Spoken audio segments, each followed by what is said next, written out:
that I was watching that Stolen Aegis threw a Chronosphere as Ember Spirit. But like those were the kind of the two of the ones I felt like I really enjoyed watching consistently. I mean, mids in Southeast Asia are just amazing in general, but it feels like every one of these teams just has like a superstar on them. Yeah, there's a shortage of talent in the SEA region, perhaps the most talented region. There is a shortage of, maybe captains and, I guess stable teams at times. There's a lot of roster changing going on. A lot of the times those star players get poached by other regions, get picked up by Europe, NA, Chinese teams. So unfortunately, a lot of the region, but top tier players have stepped up and filled those gaps. So what you're telling me is if you were a Southeast Asian, maybe viewer of Dota 2 that like to tune in for these matches and you wanted to get on a top tier team, become a captain. That's what you're telling our audience here. Yeah, maybe. Absolutely. Right, I think it's the hardest role to be. How do you just become a captain? You're playing 5% pubs is like trying to lead is not the same. So you have to go through playing like tier 3, then tier 2 teams and work your way up. But it is definitely shortage in SEA is captains and drafters and team leaders, basically. Well, and Boom, they need some leaders as well because they forgot to put a hero in this lane. Nobody down bottom, and it looks like finally we're gonna get Pango that heads on down here. So trying to figure out their lanes. For a second, it looked like Slark was considering going mid. He was body blocking the wave. They're gonna stick with the Wind Ranger mid. Maybe just they would see exactly where heroes were going. It looked like this is the one of the Slark versus Mars, melee on melee, Slark Dream, and Wind Ranger Makoto. They're going to have this 1v1. The melee heroes Wind Ranger. He's got to feel pretty good about this matchup. Absolutely, that's what you want to see down there. And on the bottom side, they're actually gonna have to bring in another Hyde. Makes the rotation as FBZ got very low. As we could see, there is like a lot of potential in this bottom lane to dive this Pango. It feels like Mars, at the very least, solo feels at least slightly more safe at the moment. Fins off. I think the adjustments Boom have made have been good so far. So, like what I'm seeing, this is a good time, and I think it was just about making sure the Slark didn't end up against that Troll plus Tusk lane where just by the tag team and the ranged right clicks. That's where things can get really deadly if you're not careful. But mid, taking a look so far, Makoto having a good time against Songhong here. 9-2 versus the 7-1 in spite of that Quelling Blade. Yeah, doing just fine. Getting a couple denies in there as well. So pretty even so far. We'll see if either player looks to rotate or make any moves. Probably not until, maybe if they get a high impact rune, a haste or a DD or something, that's when rotations could happen. But for now, I expect them to just continue having that kind of CS regen battle in the mid lane, trying to get their bubbles out as soon as possible. Absolutely. And if anything, maybe other heroes rotating into their lane as there's potentially some kill potential. We'll probably see these around that 4-minute rune. That's where supports are going to want to secure those runes for their mid laners or deny it from the enemy mid. Well, we could see here constant body blocks coming in down bottom. As he was able to move over there on the Tusk. Body block twice that small camp, so no pulls are available. See if he decides to make that move yet again here. Or if maybe leaves it open, as we will have a short little pause. Makoto apparently having some issues. How do you know it's a short, Gabe? You got the inside scoop? This could be a long one for 10 minutes here. I just lie to the viewers. That's just that's what I do.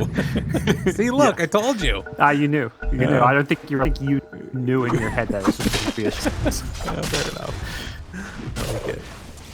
It looks like they're not going to body block. Instead, get this side pull off here and pull one of the range creeps over. So, battle of just controlling the lane. 496 going to try to pull this bottom lane back with these pulls. Even just denying one range creep can be nice.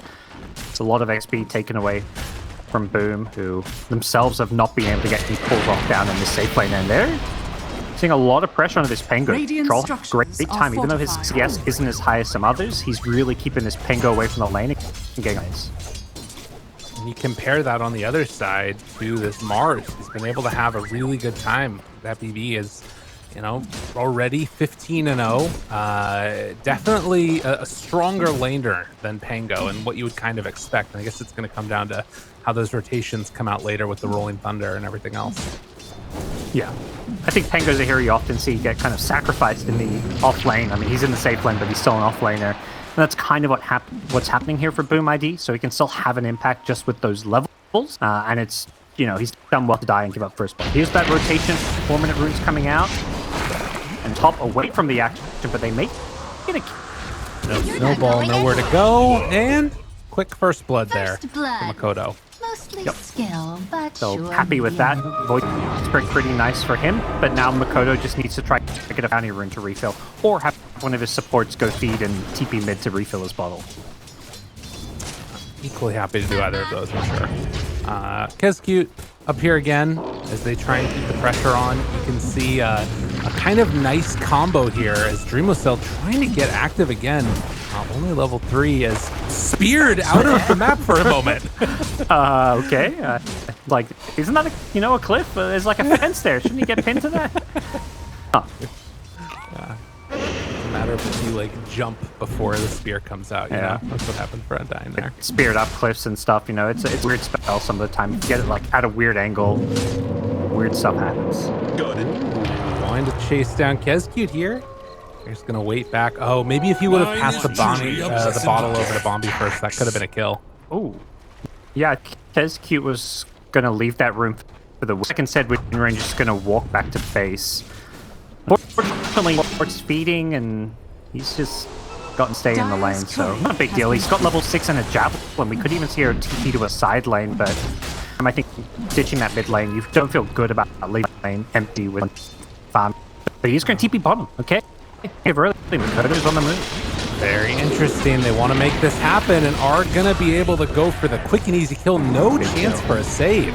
But the jump in coming from Hung Hong. Shackle shot still on cooldown. They take down the Tusk to boot. FBZ still living. Backs away, gets the disarm, and Makoto he can finish this one up. This is huge. The right click comes through. Triple kill for Makoto. And we'll see if he even misses any creeps. What a rotation. Yeah. One of the mid. I like that because Windranger doesn't have a TP after TPing bottom. Perhaps could have TP'd sooner, I think, but had to wait for Void Spirit to leave the lane. But the move from Makoto, knowing that hole is that big carry, makes the TP with a javelin. That's the perfect timing. 6, you just farm your javelin. And that first blood because he was having such a good, able to make such a good rotation. And, you know, that's one of those things where it suddenly makes sense, the decision, you know, not to take, or to sort of take the bounty rune there on Undyne and not to TP somebody into a Windranger as well. Yeah, Rolling Thunder, man, the Drew had just come back. They're not going to go in for the finish, though. Maybe moving into position with a power shot here.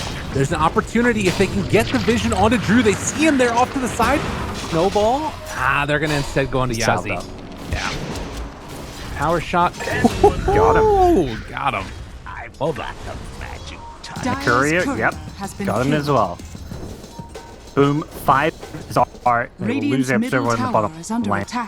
Great play there. Tusk did a nice ice shards. It can kind of mess up the Pingo roll when it surrounds him. Continually bounce on the troll. That's ended up actually saving the troll. So, nice play from the Tusk.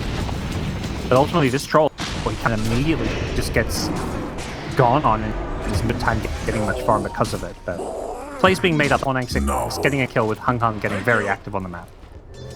It's only Kezcute, but still, you want to make sure that these rotations are bearing fruit for the Void Spirit. So, what's needed? Makoto, he's moving again. Oh, not again. Drew is going to fall. They move in with Hung Hung, try and get something done here. The roll forward, going to make a quick little right turn, trying to catch onto this Void Spirit, and they're able to connect onto him. Now the bounce back again. He doesn't have anything left in the tank.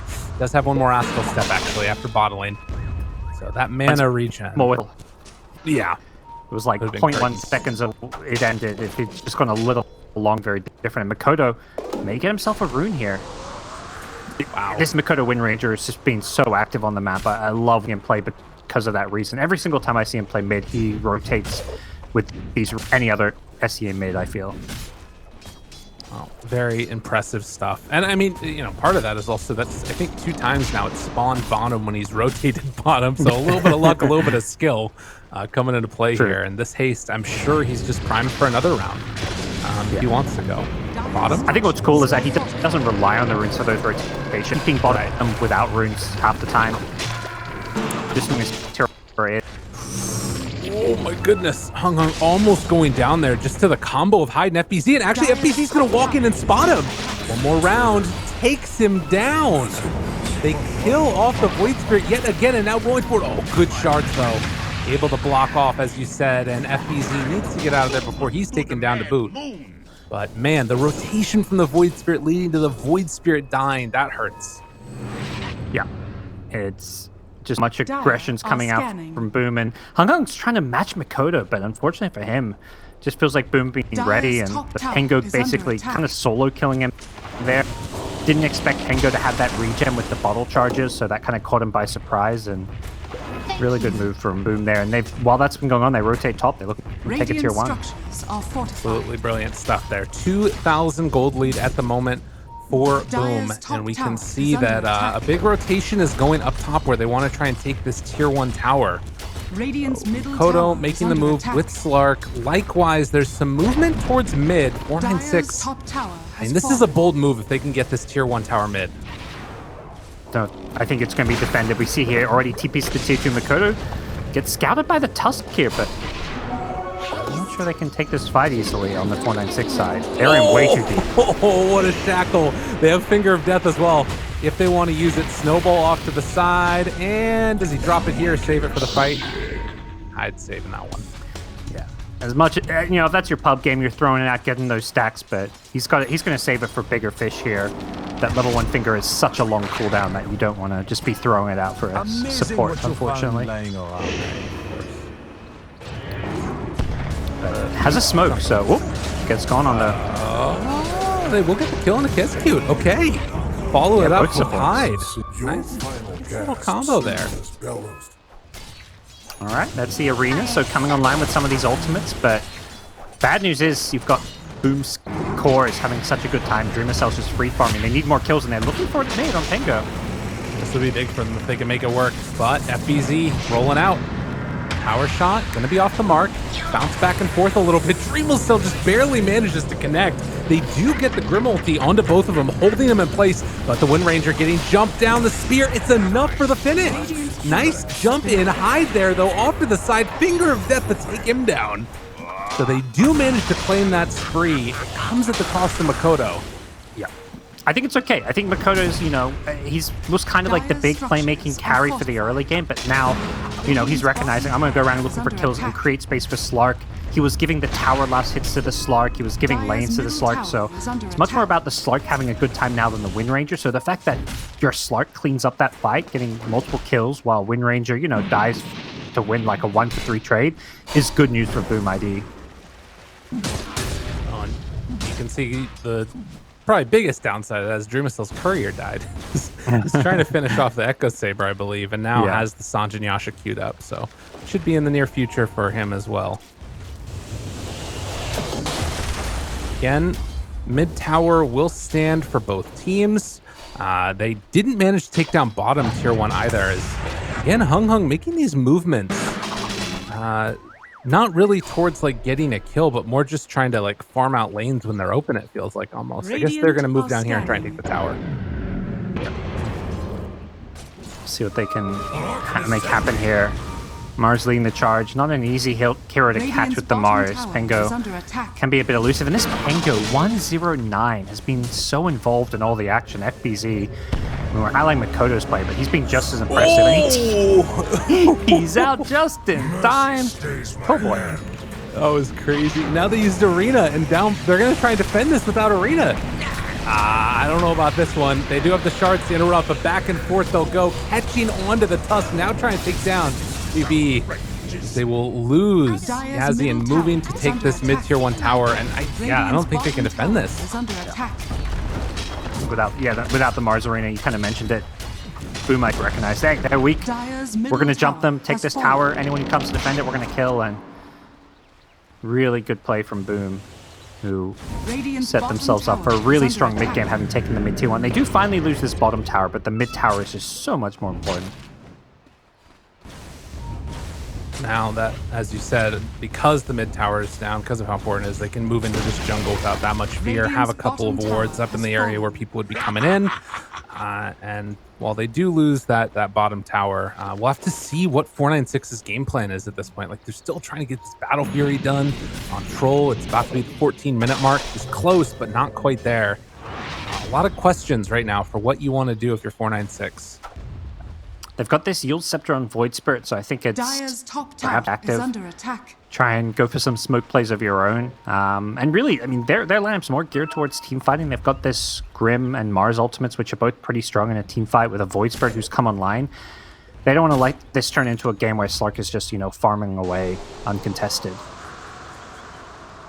Yeah, that is the scary scenario if that does end up happening. And they are, again, smoking, hoping to find somebody on this bomb side of the map, but there isn't anybody there. It's a counter smoke coming from 496. Radiant's Yeah, middle tower the is two-man under boom attack. smoke just with the Wind Ranger and Lion. Look, this is like the hit squad. They're just going around looking for a pick-off. They're not looking to take objectives. They know their Slark's farming, so if they can find a pick-off, it's great. But 496, it's like the big four-man smoke. They're trying to create a team fight while the Troll farms. Neither team's successful. Both teams getting their carry some farms, so neither team really getting a massive advantage unless this Wind Ranger goes down, which could happen here. Yeah, this is big for him. Tries to get it. The silence is out. Quick and easy blow up. But now everybody else shows up. No, another great silence. Bombi able to get it. Well, uses the ulti, but that's only on a Slark, and he is perfectly fine running in. Finger of Death out onto Hung Hung to Simulate to try and get away, but the chase down is enough for the kill. Again, Makoto dies, and again, Dreamocell able to clean up. Double for him on the other side of it. Yeah, and that's Slark stacks. He's getting those perma agi stacks. He's up to 6 already. And I love that he's gone for this more active build with the early Echo Saber Sage. He's pretty tanky. He's ready to fight. Like, when that fight breaks out, he's more than happy to rotate over, TP in, and join up. Whereas, Drew on the Troll, he's got this Battle Fury. Can't really say the same until he gets an SMY. I don't really expect Drew to try get too involved and active. He's 0-2-0, while Slark a lot more involved in the kills. And Slark doing what he does best, pushing out waves, but more importantly, running around with sentry wards, de-warding. I would not mind if this got removed from Slark forever. Same. It's the most frustrating part of playing against this hero. Yeah, it's like, yeah, it's the only hero in the game that has it, but it's like, why should any hero have this? Like, I love that there are heroes that have these unique things about them, but being able to locate and de-ward every enemy ward, only Slark players like that. Yeah. Well, and like the other sort of heroes that sort of had similar things, Coddle, Night Stalker with like gems where you had to buy this other item to do it. Yeah. That's been removed. Like, it's not there as much anymore. You have to pop an ulti for Night Stalker. Yeah, and it forces you to buy. If you have a gem, you can de-ward everything anyways. Like, you're willing to buy that gem to find those wards. I guess Right. the Flying Vision helps find them, but most players are good at finding them regardless. Structures are But fortified. Right. the idea that there's no smart warding against the Slark because the sentries just, the vision reveals it. Jumping up top, a big commitment. Hung Hung in no man's land. They do get the arena out. Oh, but he's just on the outside of it. They finally get that finish with the power shot through. Makoto now in a world of hurt. He will fall. But Dream was still there yet again to clean up in his ulti form, right-clicking away. The pick impale connects onto 2. And now, maybe with Drew in the area, this is going to be enough to stop this tumble coming from Boom. As they will go back in with FBZ, Dreamocell. Oh my god, another one! Hide! What a monster! Double kill for Dreamocell, all set up by this Lion support. I don't know, man. Lion feels really good right now. A Yule Scepter lift up. Drew's still in ulti form, but Dreamocell comes back in, gets the triple kill. Boom and MVP Hide. Wow, like, Lion is a good hero right now, but that was some of the best Lion play I've ever seen. The way he positioned in those trees, I could tell, like, Slark's, the way he was, like, positioning back and forth, like, I knew he wanted to go back in, but he waited until the Lion Impale came off cooldown. Hyde gets a 2-hero Impale and then a 3-hero Impale.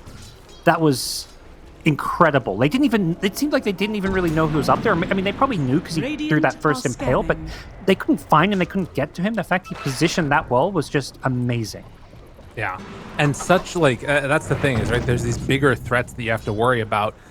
because normally you don't anticipate Lion getting a 3-person impale 2 times or whatever it was. But regardless, very, very solid stuff. He has his Blink Dagger now done. They're moving into Roche. This is going to go down quickly. Scary stuff on the horizon for 496. They need to pull something out here. Yeah, this is a no contest on the Roche, and a 496 drop that's meant to team fight and, you know, not fall behind is doing just that. They're going to be playing from behind, and it is a tough ask for them. Feels like their options is less about team fighting now and more about just 4 protect 1. Let's try and get this troll nice and farmed and hope he can carry us, because I don't really see any way to fight into this Aegis. Yeah, Rapier maybe? I don't know. We'll see if True wants to go the PA route that we saw before. He needs something. There's a lot on the table right now. Radiant's bottom tower is under wait attack. and see how that one goes. Bottom lane pushing in. Void Spirit's going for those boots of travel as well, just to try and get the maximum amount of split push available as Dreamocell makes the cutoff there. Spots out one, but a little bit scared of going up the high ground. And they do see the ward on the other side, I think. Fight. Take it down, jump forward. Ooh, good Yules. Execute has the dying tombstone down over on the other side. Snowball save, but it's not going to save him for long. Bobby gets chased down. Dreamocell eventually just walks away. They're going to connect onto Tusk. One by one, they fall, and that BB. Ooh, good blink out. He's going to manage to escape, it looks like. Does have a TP, but hasn't used it yet. And we'll go for it now. Power shot? Oh my god, connected. Oh, he hexed me, got him! Oh no! The Mars gets brought down. Hyde got right on top of him. Well played. I mean, I'm loving what Hyde's doing on this line, but I think equally impressive has been this Pengo as well. He's frontlining, jumping in. The fact he gets caught in an arena and then instantly self-uses to dodge the spear is so impressive. He hasn't died a single time this game, and I feel like he's always the one starting these fights. Oh, BKB out. Makoto now has the answer. Shackle shot available, or they just use the impale. They did lose Execute, so maybe they're going to have to back out here. 496 making some solid moves. Oh, they can't cancel that TP on the Wind Ranger, so she escapes. Hyde, in the meantime, does have a little do-si-do. Juki Juke, blink away, goes back to where Mars was TPing out of there and manages to make his way out. Well played by Hyde. So good. Boom, some of their players just putting on a bit of a show here. They, as a team, they kind of overstay there. That's where 496 catch them out a bit. They're like, okay.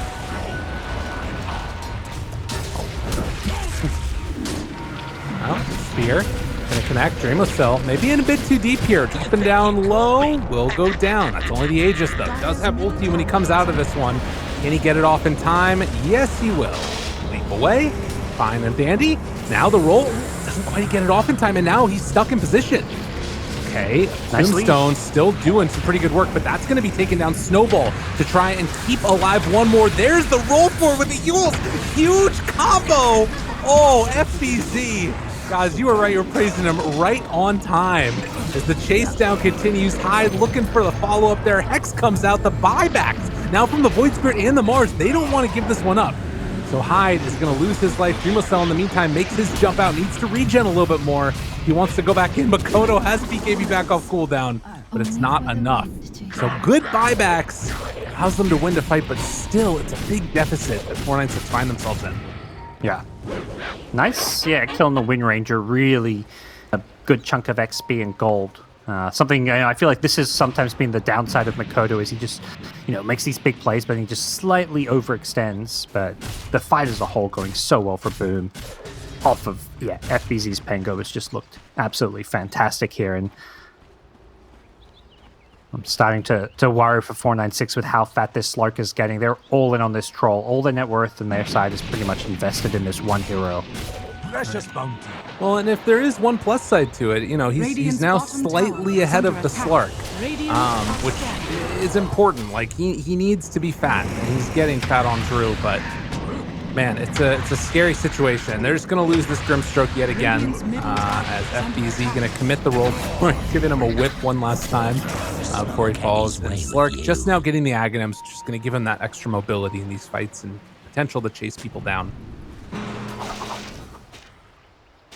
Well, 496, I think this is where they need to go for some kind of a big smoke play. try and use some kind of instant initiation to not let this Pango just outplay them every single fight. It's hard because they don't have that kind of like blink insta-stun. Radiant's bottom tower is under attack. Even the Mars, which is like, if you can get a good spear on them, there's chance for reactions. Ideally, it would be something like the Tusk, I guess, with the Blink Walrus Punch, but having gone for the Falcon Blade, it's going to be a little bit before they can get that instant lockdown. Maybe Abyssal's going to be the eventual answer too, but Drew feels like he needs these other items as well. Yeah, I think that's a really good point. Like, well, we've seen the Mars get the arena into spear on Pango, but the Pango is just too fast with the Yule Scepter. So I think Pango recognizes the only way he gets caught is that Blink spear into arena, so he's always got his finger over his Yule Scepter hotkey ready to self-Yules and dodge that spear. I guess the other worry now too is he's got to roll up. He's gotten the Aghanim shard. Oh, Mars. Yet again, Drew thinking about going in, but they've already blown up the Mars. No buyback available, used earlier. FBZ bouncing it back and forth between the two supports. Drew gets his BKB off, wants to chase. Makoto just running away.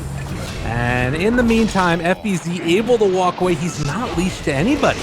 Dreamocell wants to chase, has another pounce available, connects now onto this troll. The buyback coming from the Grimstroke, but they're all on top of him. Drew gets the ulti off, but a snowball up to the high ground. Okay, a nice little way to play that for the moment is they will take down FBZ, but can they get out of here with Dreamocell? He's also under some fire. The chase down coming, gets the Dark Pact off, has the leap away now, but he's rooted and gets the jump into the base actually as Hyde comes in. And Makoto very low as well. Hung gets the lift, has the remnant afterwards. Gonna connect, gonna try and find that kill. Makoto jumps back in, not able to connect. Really good fight from 496. Yeah, some of these Tusk plays with the snowball, the roll back into the Pango there, helping Drew find a target to lifesteal off, and Troll just coming online with his items. They are leashed up on Hung, but can't get the job done on the Slark. I think this game really highlighting that, why Troll is kind of one of those top meta carries. It's very, you know what the hero does. It delivers a big punch, whereas Slark, with all this farm, is still struggling to have the same kind of impact in a fight. We'll see it again here at the replay. Like, Slark played this fight really well, but the Tusk with that snowball back and Troll, the fact he got his ultimate off there made all the difference. True. Yeah, and then from there, it was just all cleanup duty, and lead is starting to be whittled down. You'd mentioned the experience being a big part of what was sort of giving them that lead earlier on as well, and now it's starting to tilt back a little bit more into the favor of 496. We'll see if it can work for them here going on, and like these items that you get eventually, the Void Spirit with the Aghanim Scepter, that can be really effective at sort of taking away, maybe if he gets that jump on Kezki right at the start and there's no tombstone, it's a completely different fight. Yep.